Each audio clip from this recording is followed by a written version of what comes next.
La société Clean Africa est devenue société d'État depuis le Conseil des ministres du 20 janvier 2023.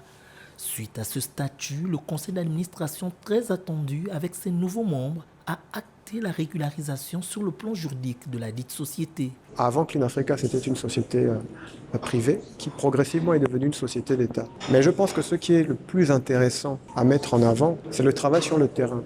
Et honnêtement, il faut reconnaître que oui, il y a encore beaucoup de travail à faire, c'est vrai, on ne va pas se le cacher, le défi est énorme.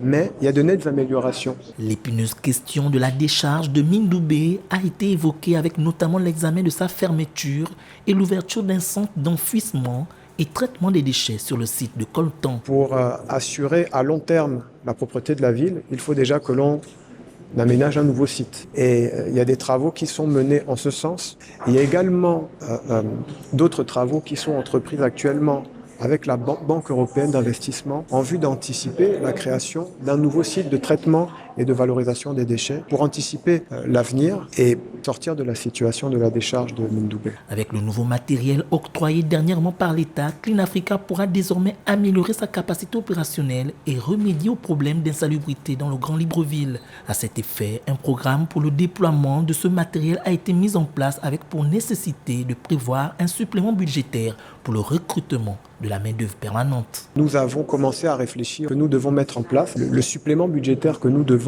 anticiper pour recruter le nouveau personnel qui va piloter ces nouveaux engins. Le gouvernement gabonais s'est engagé dans la lutte contre l'insalubrité. Seulement, les différentes solutions préconisées par les autorités sont encore peu visibles.